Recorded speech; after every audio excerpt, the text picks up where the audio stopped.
occasion ya olanda video ya Mama Bijou pour la mukolo ya lelo. Ngande ko la video ya mwasi na kombo ya Bijou d'or. Mama Bijou d'or ngala ya kana ka so na yebo seke de ko bete ya bino lisolo be na ko lambela bino. Lelo Mama Bijou d'or na ye ko lamba te na ye na solo la moi. Les sujets moko boye makambo oyo ezoleka na ba réseaux sociaux oyo elalisi Mama Bijou pongite ngana lobi non nga pe na otika boete il faut na lokwa na sali ba analyse danga ebele na butu il faut na mekana ni ko solola na bandeko na Nathalie sa ba on ba point oyo nga Mama Bijou na moni yango il fallait pas esalama na modèle oyo esalami nga Mama Bijou na beta masolo na laksaka ba recette Mama Bijou d'or a satira ba information Mama Bijou d'or a sala ba publicité Mama Bijou d'or a sala makabo ebele o ezo pesa ka ba 1 plus na ba foyer ya batu donc dans un besoin bo soutenir nga dans un besoin ba soutien na bino et là quand surtout bandeleza la na pasi malembe kande na loba bo mesana na bino dans un besoin bo s'abonner massivement na chaîne na Mama Bijou parce que dans un ba projet ebele dans un besoin boye makaba émission nanga nazana besoin ba commentaire na bino nazana besoin bo partager ba vidéo nanga parce que ce ba vidéo nanga zo talama et ben nous pesa Mama Bijou Mama Bijou chaque fois courage ya sala émission ya kolamba pona ebi ki batu bazo talanga ba commentaire na bino ezo salanga bien makasi do bo continuer ko commenter bo continuer ko s'abonner massivement na Bidor TV avant to koma na juillet to koma na ba abonner nanga ebele parce que Mama Bijou d'or nazana ba projet ya osunga ba koka ya osunga ba veuve ya osalisa ba orphelin donc ya mwana nazana besoin ya soutien na yo muto zo talanga so s'abonner na Bidor TV pour na soutenir Mama Bijou. Nazala besoin kana solola na bino mukie. C'est leur sujet na biso oyo eza na net mikolo yo. Ya pasteur na biso pasteur mukuna pasteur na biso bandal. Et puis la lina loba lisusu na ba analyse na sali na ndenge mama na biso lobi na voice. Na lina loba ba point nini onga Mama Bijou na moni yango mabe. Donc ya wana na yelelo pona na solola na bino. D'abord nga pona nga d'abord na mona ke loka liboso ezaki déjà faute. Ezalaki ya papa na biso que son âme repose en paix mobala mama wana. Azwaki pasteur mukuna lokola Mama Bijou nga nazoloba na nzambe te mais nazoloba makambo ndenge e yokani ndenge ba voice onga nazana ngo. Yango a partir ya ba voice onga Bijou nazana ngo ezana Bidor TV. So muto okutana na video o menano yoki ba voice te sala makasi luka ba voice ngeza na kati ya chaîne nanga ngana zoloba Saint-Laurent voice o ngana muti koyoka ya ndeko na biso ya mwasi o soi-disant abimina pasteur mukuna ya ngana ye ko solola pona yango papa na biso faut ya liboso ezalaki d'abord epana ye parce que papa batasali na ye mabete parce que ye a confié ki na pasteur mukuna a confié na ye atikeli pasteur mukuna ba bien na ye pa pasteur mukuna tikala okabula na sima otali sort place nini tokomi mutu azaka ka mutu otikala kokoma nzambe te pasteur na biso papa na biso akufi mwasi na ye atikali kobimana pasteur oye a confié ki ye oya mona ki nzambe oya mona ki a part mokili mobimba mutu kana wiko tikela ba mikanda ya lopango ezate kaka ye tala déception so ba wei ba ye ba wei ba yo kaka et puis ba mona ka makambo bon tiki na sima papa wana zana souci place azali tala déception pasteur oyo confia ki ye makambo na yo atikali na sima pona asbongisa makambu ndenge e sengeli il faut abimana mwasi na yo donc été abiso batuto tikali été abiso do pasteur akoki jamais ko remplacer nzambe pasteur aza mutu lokola mutu normal na kati ya ba famille ba sage bazalaka na kati ya famille okokozwa pe ozala mwana moko zo mona yeke wi mutu ezo sala na kati ya famille na vie ya couple pe boye mobali pe koko confier moi sinon ba buka lopango pourquoi pas pona nini occuper son cas pasteur ozalaki na mwasi wana ozalaki na ye pembeni o confier moi si na yo te soko ko confier ye te confier ta mwana moko ete abiso et loko déjà papa na biso esika azali azali akozala déjà na souci ya likambo ya déception ya munene oyo pasteur na ye apesi ye et puis mwasi na ye. Respecter les morts, que son âme repose en paix. Deuxième chose, pasteur, pasteur vraiment na yebite. Pasteur, il faut que badomona siko pasteur ka lokola mutu normal. Ndenge balobara ke oui, oh musali na nzambe, oh boy, kolanda na yo kaka ata musu ba prière na bango yo ki esili. Kozwa pasteur ko adorer ye ko remplacer na nzambe te parce que déception eleki. To yebite so to kimela wapi to kota na prière nini to yebite déception eleki. Ba to mokili basala na bango ngome ba pasteur te. Eza lokumu ya nzambe te eza digne te po na bino ebongi na bino te bango baluka na bango ba buzz parce que bo memela ki na mokili basuki se onka na mokili mais non ba pasteur c'est la honte ba pasteur obotikali na o ba réputation na bino ebebite bo meka koyeba neni bokoyi kotambola po makambo bongo eyela bino te ba tentation abo eyela bino te soit disant ba montage abo eyela bino te soit disant. Et déjà bato ebele bozwa ka ndenge boza kozwa totika kozala na baki fanatique ya makasi totika parce que na tango asuka tokomona bato nyonso to bakosela nzambe makambo bakobima na poasa yango ezokobima totika kozala na kifanatique makasi ba pasteur bazo décevoir biso botikela na bino bato mokili basala yango bino boteyaka biso na bino lisusu siko mokili ekomi ndenge nini. Donc nga moyena juger pasteur mukuna ezate soki asalaka yango bandakala yango ya bimi na poasa parce que nzamba za nzambe nzambe basakana na ete 99 jours ezaki ya ye un jour moko nzamba bimisi na poasa donc bandimi na ye bango bakoyeba. Donc c'est va continuer au l'église wana c'est bon ils en a ba mususu pe bazolo ba ki papa pasteur na bango basalele ba montage oui ce que ça montage le coup maison ka pa nzambe mutu asali yango nzambe ako frapper mais ce qui pesa pasteur mukuna ye moko ya solo donc nzambe pe azana ye wana parce que nzambe bakosaka ete nzamba nzamba juste nzambe jamais okokosa conscience na yo moko pe mutu okoki kokosa yango tata ozokosa bato mais yo moko ozala déjà oyebi ke oui na sala ki ozala na kimia te. Donc ils appellent le kola ba pasteur o bakede ko simba bakisi pona aya asala ra plein asala kaboye suka bobi mepeka na poisa parce que comme nzambe basaka na rango te nga vraiment lelo nazaki na pusaka kayako solo la bino c'est là ba voice o mama na biso azotanga kombo na ye Mimi c'est là ba voice o mama na biso Mimi asali pour nga mama bijou na moni il fallait pas asala ba voice wana alobi ke ba botola ke ba téléphone ba image wana ye mutu asali yango te oui ye mutu abimisi yango te oui il fallait esuka kaka bongo mama na ngai obimi victime moko ya pamba parce que na ba voice na yo donc buka lopangu mais ba voice na yo ndenge yo lobi ndenge na landi yo buka lopangu wana ezalaki même pas na kombo na yo il fallait otika bana wana balanda buka lopangu wana ndenge boyokala ki boteka lopangu ba pesa yo ba pourcentage na yo et puis makambo esila il fallait pas yo ozala show ya kolandaka pasteur mukuna ozalaki na idée nini na buku ya lopangu wana parce que kombo na yo ezalaki te. Soki bana na balandaki pasteur mukuna suka alingaki apesa so pasteur mukuna pesi te bo memie na justice tango aliboso ke ndeko luka pasteur mukuna proposer yo nzoto mama na ngai fallait oboya soko lingaki penza mobali na yo ya solo il fallait pas ondima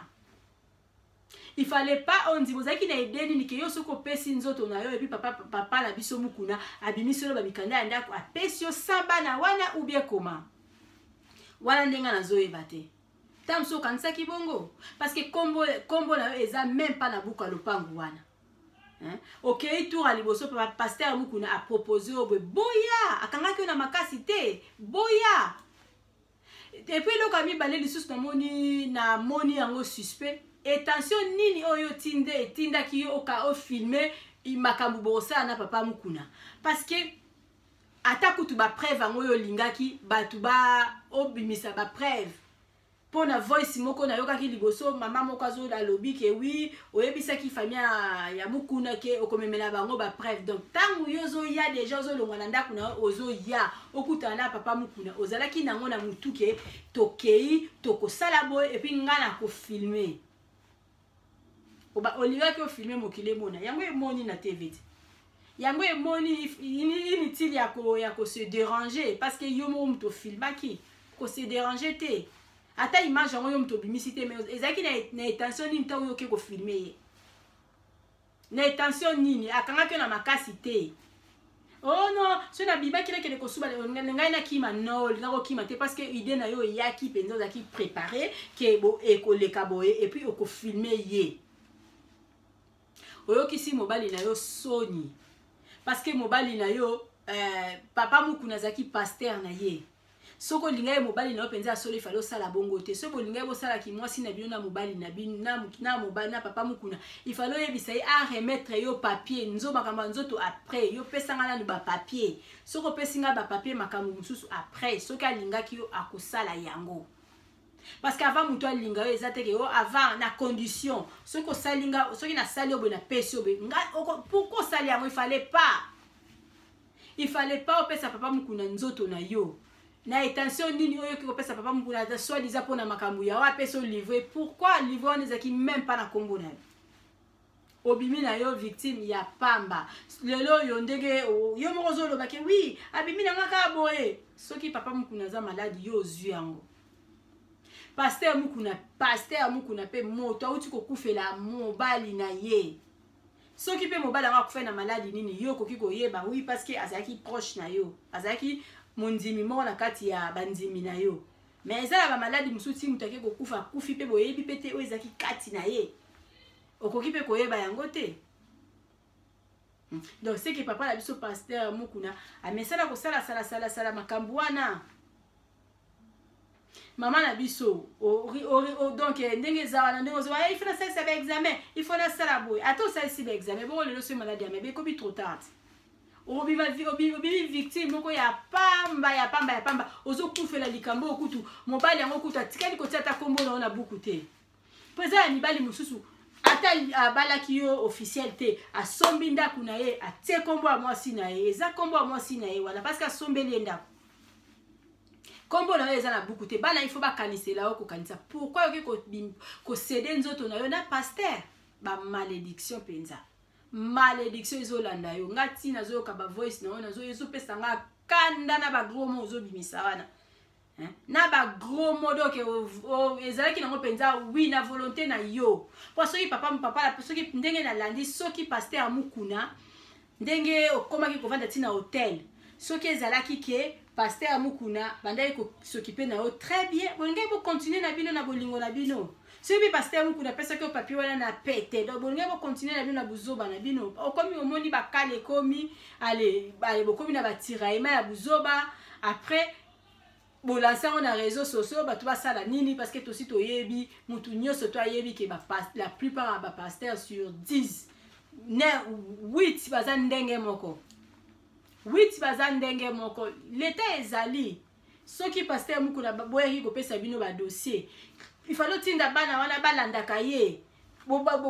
banza ona na église soki simbite boke ko funda ye na l'état likambo polaka te parce que mungala yebi na yebi mutu mo peka ya o soit disant mosali na nzambi azana ba problème na ndaku na biso moko mais na ko yiko tanga kombo na ye ate likambo polaka te ata sima 20 ans 30 ans solution komonana et puis ndako eza na kombo na yo te pourquoi ozwa les devants pour na nini ozwa ki les devants zaki na idée nini papa Mukuna peso buka lopango après yo bando yebisa bana na ngapi na simbi yango to teka obe koma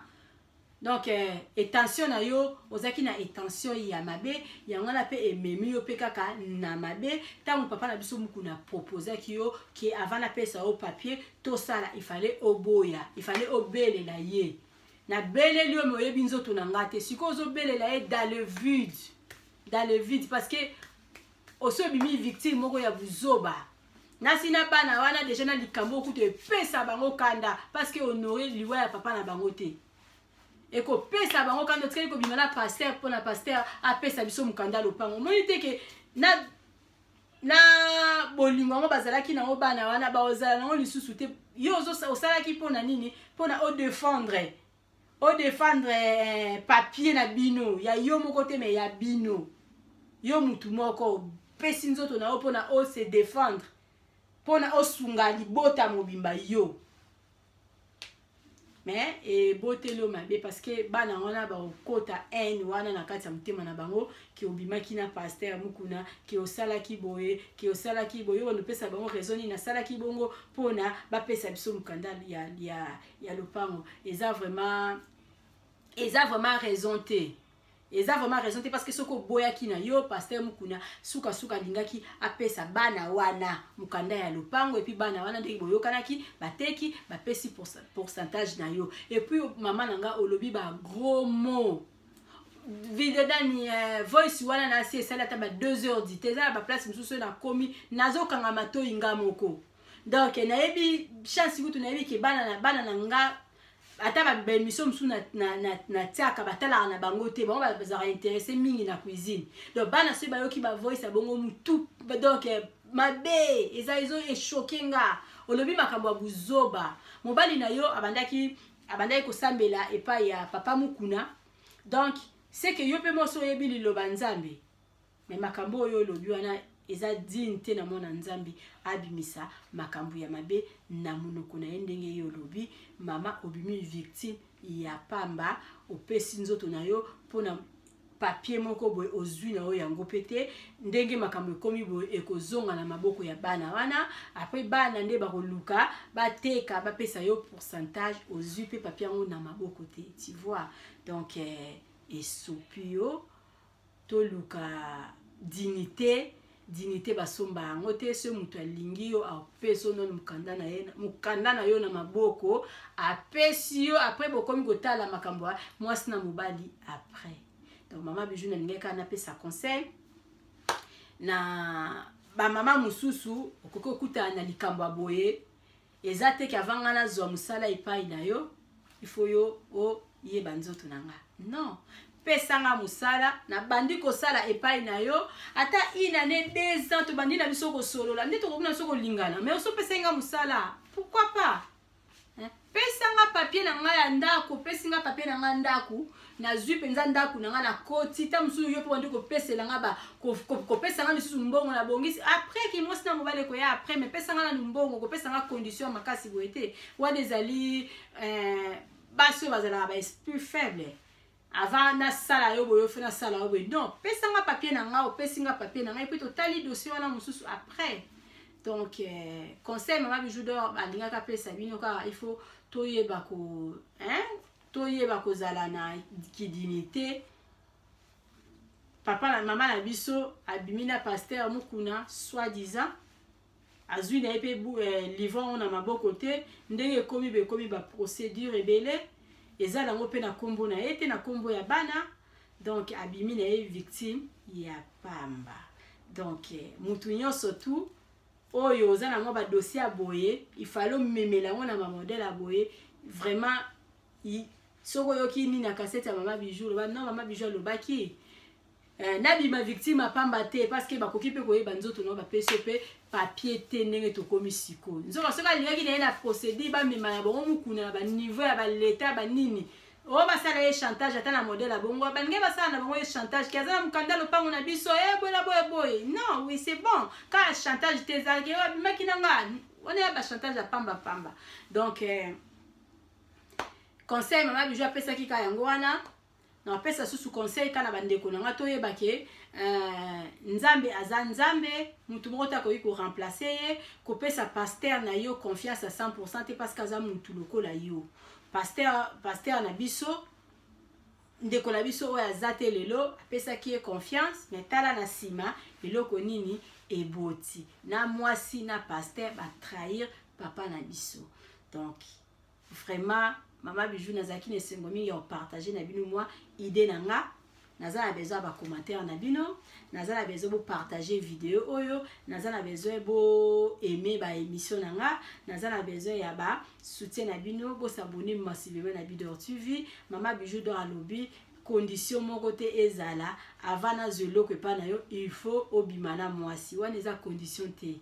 Hein? Donc si muta pesi condition bongo c'est ka lingi ote. C'est ka moni o ka ndumba parce que pesa nga na papier na nga na maboko to continuer makamususu après. Donc c'est ça, on a pesi au valeur. Au pesi penza position no lobi non, yo pesi nga na papier na nga après soko linginga le kwa mobali na nga kufi to ko tala makamala mususu après. Voilà ozimba la moko valeur. Donc moi si faut la dignité. Et là Mama Bijou do alingaki aloba yangwana parce que dignité basomba raté maman na biso solo limabe voice au sale il fallait pas au sala ngopona nga Mama Bijou na moni vraiment et sopio silisi ki dignité na yo. Donc na bana mobali na yo ba ozo lisusu na valeur te. Donc to e bandeni to otambisa ba bomo ina biso parce que dignité mutu basomba yango te. Papa na biso bimi na ona voiture d'abord amonio d'abord na importance te na amonio na importance te parce que soka zo ke openza na kilo na bien akoka ko futelo ta hotel azana banda ko ebele bokoka ko kota ta na ndako na ye moko bo vandi penza na condition ya malamu ke ko bima na ba voiture boloko la bamboa. Donc nga Mama Bijou do na CP na comportement ya mama na biso te, na CP na comportement ya pasteur ya buku na te, na beteli mutu maboko te, na komisi mutu te na lobika ke nzambe a juger bango. Donc mbote na famille na nga